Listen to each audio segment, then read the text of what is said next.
মার্কিন স্টেট ডিপার্টমেন্টের বার্ষিক মানবাধিকার রিপোর্টে বাংলাদেশ চ্যাপ্টারে বাংলাদেশের মানবাধিকার পরিস্থিতির পাশাপাশি রাজনৈতিক পরিস্থিতির একটা ডিটেইল চিত্র উঠে এসছে।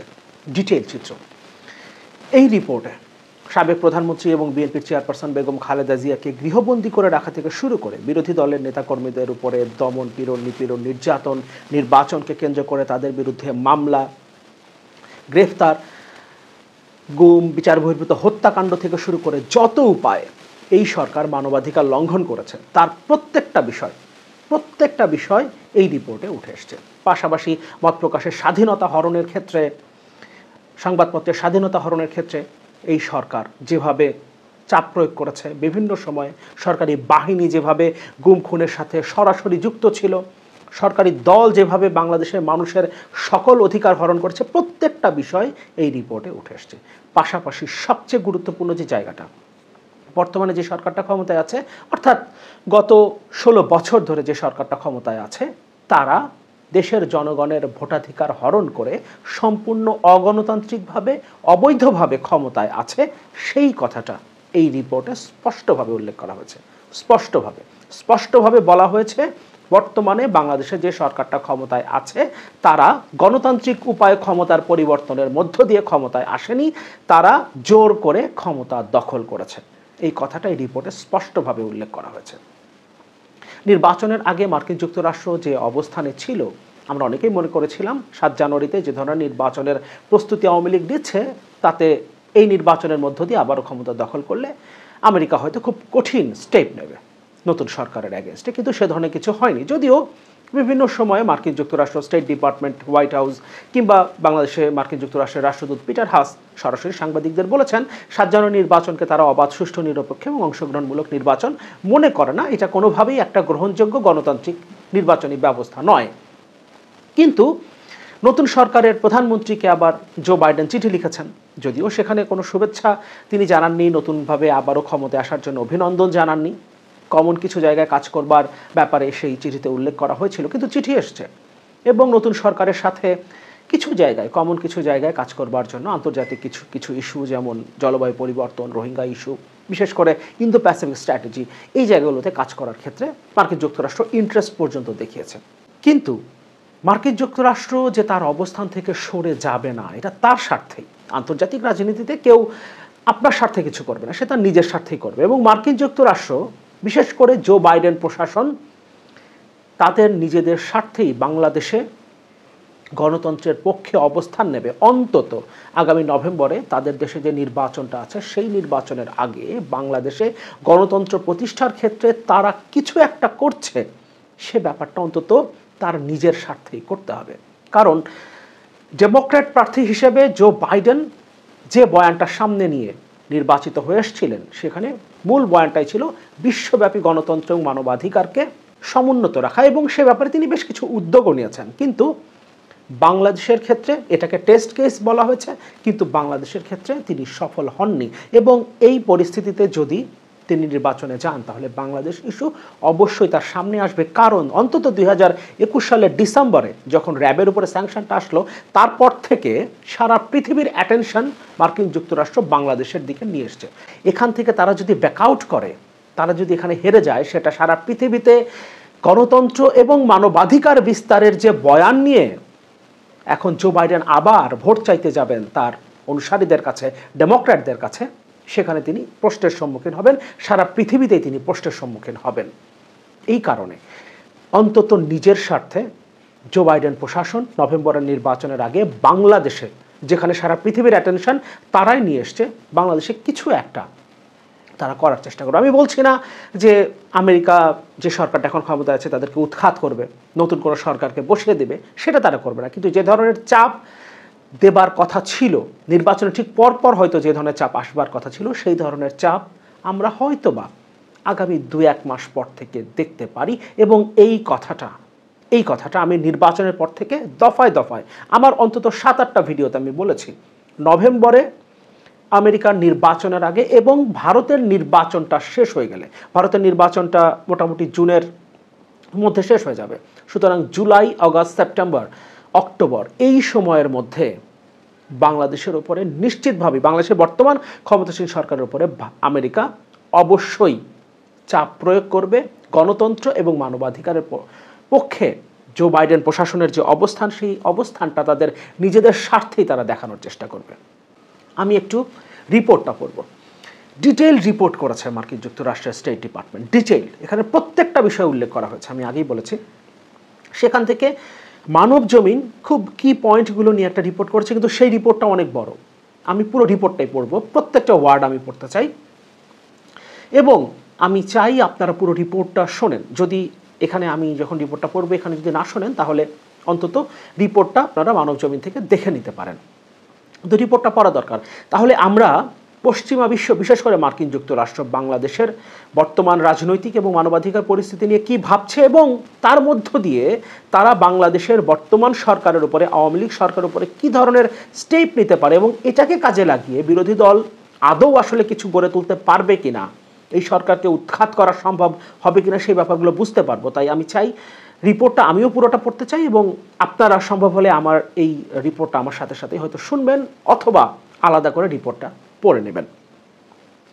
মানবজমিন হেডলাইন করেছে বাংলাদেশের মানবাধিকার পরিস্থিতির কড়া সমালোচনা যুক্তরাষ্ট্রের। সাবহেডিংয়ে বলছে অবাধ ও সুষ্ঠু নির্বাচনের মাধ্যমে সরকার পরিবর্তনে নাগরিকদের অক্ষমতা। স্পষ্টভাবে উল্লেখ করা হয়েছে অবাধ ও সুষ্ঠু নির্বাচনের মাধ্যমে সরকার পরিবর্তনের ক্ষমতা নাগরিকদের নেই। তার মানে নাগরিকদের অধিকার হরণ করে, ভোটাধিকার হরণ করে এই সরকার যাচ্ছে তা একটা নির্বাচনের মধ্য দিয়ে ক্ষমতা দখল করেছে। মিথ্যা অভিযোগে বিরোধী নেতাকর্মীদের গ্রেফতার, শান্তিপূর্ণ সমাবেশে বাধা, মত প্রকাশের স্বাধীনতায় হস্তক্ষেপ, মানবাধিকার লঙ্ঘন ও নির্যাতনের বিষয়ে ব্যাপক দায়মুক্তির কড়া সমালোচনা যুক্তরাষ্ট্রের মানবাধিকার রিপোর্টে। বাংলাদেশের মানবাধিকার পরিস্থিতির কড়া সমালোচনা করেছে যুক্তরাষ্ট্র। তারা বলেছে বাংলাদেশে স্বাধীন আন্দোলনে বাধা দেওয়া হয়, আছে অবাধ ও সুষ্ঠু নির্বাচনের মাধ্যমে শান্তিপূর্ণভাবে তাদের সরকার পরিবর্তনে নাগরিকদের অক্ষমতা, রাজনৈতিক অংশগ্রহণে গুরুতর ও অযৌক্তিক বাধা, বাংলাদেশে সরকারে আছে মারাত্মক দুর্নীতি। বাংলাদেশের সরকারে আছে মারাত্মক দুর্নীতি, দেশের ভিতরে এবং আন্তর্জাতিক মানবাধিকার বিষয়ক সংগঠনগুলোর ওপর আছে সরকারের কঠোর বিধিনিষেধ অথবা হয়রানি, সরকারের তরফ থেকে বিচার বহির্ভূত হত্যাকাণ্ড, জোরপূর্বক গুম, নিষ্ঠুর নির্যাতন, অমানবিক ও অবমাননাকর আচরণ ও শাস্তি দেয়া হয়, আছে জীবনের প্রতি হুমকি, বিচার বিভাগের স্বাধীনতা নিয়ে গুরুতর সমস্যা, রাজনৈতিক বন্দী ও আটক, বিরোধী দলীয় নেতাকর্মীদের রাজনৈতিক সম্পৃক্ততার অভিযোগে গ্রেফতার করা হয়েছে।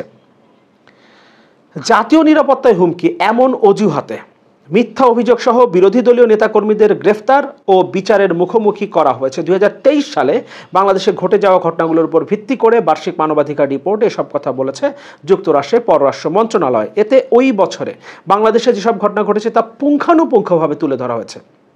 বলা হয়েছে ওই বছরও সাবেক প্রধানমন্ত্রী ও প্রধান বিরোধী দল বিএনপির চেয়ারপারসনকে গৃহবন্দী করে রাখা হয়, তাকে প্রয়োজনীয় চিকিৎসা নিতে বিদেশে যেতে দেওয়া হয়নি, পক্ষান্তরে তাকে চিকিৎসা নিতে হয়েছে বাংলাদেশের হাসপাতালে। এতে বলা হয় 2008 সালের দুর্নীতি ও অর্থ আত্মসাতের মামলায় তাকে 10 বছরের জেল দেওয়া হয়েছে। 2019 সালে তাকে জেলখানা থেকে হাসপাতালে স্থানান্তর করা হয়। 2020 সালে সেখান থেকে তাকে স্থানান্তর করে গৃহবন্দী করা হয়। রাজনৈতিক বন্দী ও আটক ব্যক্তিদের বিষয়ে বলা হয়েছে আন্তর্জাতিক ও দেশের ভিতরকার আইন বিশেষজ্ঞরা বলেছেন বিরোধী দলীয় নেত্রী খালেদা জিয়ার বিরুদ্ধে যে অভিযোগ আনা হয়েছে তার তথ্য প্রমাণে ঘাটতি আছে। এ থেকে বোঝা যায় যে তাকে নির্বাচনী প্রক্রিয়া থেকে সরিয়ে দেওয়ার জন্য রাজনৈতিক ছক সাজানো হয়েছে। শেখ হাসিনার মামলা যে তুলে নেওয়া হয়েছে সেই কথাটা উল্লেখ করা হয়েছে রিপোর্টে। এখানে বলছে পক্ষান্তরে প্রসিকিউটররা প্রধানমন্ত্রী শেখ হাসিনার বিরুদ্ধে বেশ কিছু দুর্নীতির মামলা প্রত্যাহার করেছেন। প্রসিকিউটররা শেখ হাসিনার বিরুদ্ধে বেশ কিছু দুর্নীতির মামলা প্রত্যাহার করেছেন। ওই রিপোর্টে সংবাদ মাধ্যমের স্বাধীনতার দিকেও দৃষ্টি দেওয়া হয়েছে। এতে বলা হয়েছে বাংলাদেশের সংবিধান সংবাদ মাধ্যম ও মিডিয়ার সদস্য সহ সবার মত প্রকাশের স্বাধীনতা দিয়েছে, কিন্তু সরকার এই অধিকারে ঘন ঘন হস্তক্ষেপ করেছে। এক্ষেত্রে মত প্রকাশের স্বাধীনতায় উল্লেখযোগ্য পরিমাণে সীমাবদ্ধতা আছে। সরকারের হয়রানি অথবা প্রতিশোধ নেওয়ার ভয়ে সরকারের সমালোচনার ক্ষেত্রে মিডিয়ার সদস্যরা ও ব্লগাররা নিজেরাই সেন্সর করেছেন। আমরা করি আসলে কথা বলবার সময় অনেক শব্দ উচ্চারণ করতে গিয়েও আবার আমরা থেমে যেতে হয়, সেই কথাগুলো বলা যায় না। অনেক কথা বলতে গিয়েও নিজেদেরকে থেমে যেতে হয়। এতে তুলে ধরা হয়েছে সরকারি পর্যায়ে দুর্নীতি ও অনিয়মের চিত্র, বিচারের ক্ষেত্রে হয়রানি, খেয়াল খুশি মতো গ্রেফতার সহ নানা রকম নিষ্পেষণের কথা। এতে বলা হয় 1971 সালে স্বাধীনতা যুদ্ধের সময় যেসব যুদ্ধাপরাধ ও নৃশংসতা সংগঠিত হয়েছে তার বিচার করার জন্য 2010 সালে বাংলাদেশে প্রতিষ্ঠিত হয় আন্তর্জাতিক অপরাধ আদালত। সেই আদালত শাস্তি দিয়েই যাচ্ছে, এর মধ্যে আছে মৃত্যুদণ্ড। জায়গাটা খুব খেয়াল করি। অনেক পর্যবেক্ষক এই প্রক্রিয়াকে রাজনৈতিক উদ্দেশ্য প্রণোদিত বলে দেখেন, কারণ আদালত বিশেষত বাছাই করে অভিযুক্ত করেছে বিরোধী রাজনৈতিক দলের সদস্যদের। এতে খেয়াল খুশি মতো ও বিচার বহির্ভূত হত্যাকাণ্ড সহ বেআইনি হত্যাকাণ্ড সম্পর্কে বলা হয়েছে পুলিশের বিরুদ্ধে যেসব অভিযোগ তার তদন্ত নিজেরাই করেছে। তারা এমন সব ঘটনা ঘটিয়েছে যেখানে তাদের শারীরিক মারাত্মক প্রহারে মানুষ আহত হয়েছে অথবা মারা গেছে। নিরাপত্তা রক্ষাকারীদের হাতে কতজন মানুষ মারা গেছেন তার মোট সংখ্যা সরকার প্রকাশ করেনি, এমনকি সব ঘটনা স্বচ্ছ তদন্তও করেনি। এই তদন্ত যারা করেছেন তাদের স্বাধীনতা ও পেশাগত মান নিয়ে সংশয় প্রকাশ করেছে মানবাধিকার বিষয়ক গ্রুপগুলো। ফ্রিডম হাউসের freedom in the world 2023 country রিপোর্টে উল্লেখ করেছে যে জোরপূর্বক গুম, গোপন জেলখানার ব্যবহার, খেয়াল খুশি মতো গ্রেফতার ও নির্যাতন সহ মানবাধিকার লঙ্ঘন অব্যাহতভাবে চালিয়ে যাচ্ছে বাংলাদেশের নিরাপত্তা বিষয়ক এজেন্সিগুলো। আরেকবার পড়ি, আন্তর্জাতিক একটা রিপোর্টে উঠে এসছে freedom in the world 2023 country report. বলা হচ্ছে জোরপূর্বক গুম, গোপন জেলখানার ব্যবহার, খেয়াল খুশি মতো গ্রেফতার ও নির্যাতন সহ মানবাধিকার লঙ্ঘন অব্যাহতভাবে চালিয়ে যাচ্ছে নিরাপত্তা বিষয়ক এজেন্সিগুলো। সরকারের সমালোচনাকারীদের বিরুদ্ধে সারা বছরই সরকার ব্যাপকভাবে ব্যবহার করেছে ডিজিটাল নিরাপত্তা আইন। আইনমন্ত্রী রিপোর্ট করেছেন যে সারা দেশে ডিজিটাল নিরাপত্তা আইনে কমপক্ষে 7,000 মামলা মুলতবি আছে। অগাস্টে সরকার ঘোষণা দেয় তারা ডিজিটাল নিরাপত্তা আইনকে পরিবর্তন করে সাইবার নিরাপত্তা আইনে পরিণত করবে। পার্লামেন্টে এই আইন পাশ করেছে সেপ্টেম্বর মাসে। আইন ও সালিশ কেন্দ্র রিপোর্ট করেছে যে জানুয়ারি থেকে জুন পর্যন্ত 119টি ঘটনায় সাংবাদিকদের হয়রানি করা হয়েছে। আরেকটি মানবাধিকার বিষয়ক সংগঠন বলেছে জানুয়ারি থেকে সেপ্টেম্বরের মধ্যে সাংবাদিকদের উপরে 309টি হামলা বা হয়রানির ঘটনা ঘটেছে। আহত হয়েছেন 138 জন সাংবাদিক। রাষ্ট্রের ভাবমূর্তি নষ্ট ও সুনাম নষ্ট করার জন্য প্রিন্ট, অনলাইন এবং ইলেকট্রনিক মিডিয়া ব্যবহারের অভিযোগে প্রথম আলোর সম্পাদক ও একজন সাংবাদিকের বিরুদ্ধে মার্চে ডিজিটাল নিরাপত্তা আইনে মামলা করেন আওয়ামী লীগপন্থী একজন আইনজীবী। এই অভিযোগে সাংবাদিক শামসুজ্জামান শামসকে আটক করে পুলিশ। এতে ডিজিটাল নিরাপত্তা আইনের বিরুদ্ধে ক্ষোভ বৃদ্ধি পায়। এই আইনকে সংশোধন বা বাতিলের দাবিতে সারা দেশে বিক্ষোভ করেন শিক্ষার্থী, আইনজীবী, মানবাধিকার কর্মী, নাগরিক সমাজের সংগঠন, সম্পাদক পরিষদ ও রাজনৈতিক দলগুলো। জুনে জামালপুরে একটি ইউনিয়ন পরিষদের চেয়ারম্যানকে গ্রেফতার করে র্যাব। সাংবাদিক গোলাম রব্বানী নাদিমকে হত্যার অভিযোগে পুলিশ আটক করে আরও কয়েকজনকে। খুব খেয়াল করব আমরা, জামালপুরের একটা ইউনিয়ন পরিষদের চেয়ারম্যানকে যে পুলিশ গ্রেফতার করেছে সেই কথাটাও মার্কিন যুক্তরাষ্ট্রের স্টেট ডিপার্টমেন্টের বার্ষিক মানবাধিকার রিপোর্টে উঠে এসেছে। তার মানে তারা কতটা ডিটেইল রিপোর্ট করেছে। তার মানে নির্বাচনের আগে আমরা যে মার্কিন যুক্তরাষ্ট্রকে দেখেছি সেই জায়গা থেকে তারা এক চুলো সরে আসেনি। এবং আগামী নভেম্বরে তাদের নির্বাচনের আগে অবশ্যই জো বাইডেন, অন্তত ডেমোক্র্যাটরা চাইবে, যারা এখন ক্ষমতায়, যিনি এখন প্রেসিডেন্ট জো বাইডেন, তিনি অন্তত চাইবেন বাংলাদেশের গণতান্ত্রিক ব্যবস্থা ফিরিয়ে আনার জন্য, বাংলাদেশের মানবাধিকার পরিস্থিতির উত্তরণের জন্য কোনো একটা উদ্যোগ নিতে, কোনো বড় কোনো ধরনের উদ্যোগ নিতে, যেটা অন্তত তিনি তার দেশে এবং তার মিত্রদের দেখাতে পারেন যে তিনি যে দেশগুলোতে গণতন্ত্রের এই পরিস্থিতি, বাংলাদেশের মতো পরিস্থিতি যে দেশগুলোতে, সেই দেশগুলোতে তিনি স্টেপ নিয়েছেন এবং সামনে তিনি যদি আবারও ক্ষমতায় আসেন তাহলে এটাকে আরও বিস্তৃত করবেন। এই কথাটা অন্তত তিনি বলতে পারবেন। আদারওয়াইজ বাংলাদেশ প্রসঙ্গে এতটা এমফাসাইজ দেওয়ার পর তিনি যদি এই জায়গা থেকে সরে যান, বিশেষ করে যে রিপোর্টটা প্রকাশ করেছে তারা, এত ডিটেইল রিপোর্ট কোনো দেশ সম্পর্কে, আমি রিপোর্টের বেশ কয়েকটা দেশ সম্পর্কে একটু পড়ার চেষ্টা করেছি, চোখ বুলিয়ে নিয়েছি, আমি দেখেছি বাংলাদেশের সম্পর্কে রিপোর্টে যতটা ডিটেইল গেছে তারা, এতটা ডিটেইল কোনো দেশ সম্পর্কে তারা চায়নি, কোনো দেশ সম্পর্কে না। তার মানে বাংলাদেশের ব্যাপারে যে অ্যাটেনশনটা তারা 2021 সালের ডিসেম্বরে র্যাবের উপরে স্যাংশন দেওয়ার পর থেকে নিয়ে এসেছিল সারা পৃথিবীর, সেই অ্যাটেনশনটা থেকে তারা সরে যায়নি। এবং সেই অ্যাটেনশনটা যেহেতু তারা এখনও নিয়ে আসছে, তার মানে তারা অবশ্যই সারা পৃথিবীতে এবং তার দেশে তাদের ভোটারদেরকে দেখাতে চাইবে নির্বাচনের আগে যে বাংলাদেশে তারা কোনো একটা সত্যিকারের কোনো একটা স্টেপ নিয়েছে যাতে গণতন্ত্র রক্ষা পায়, মানবাধিকার পরিস্থিতির উত্তরণ ঘটে। এবং আমি প্রত্যাশা করি, আমি আমার আগের ভিডিওগুলোতেও দফায় দফায় বলেছি, এবং এই রিপোর্টটা অন্তত তার পক্ষেই সাফাই গায়।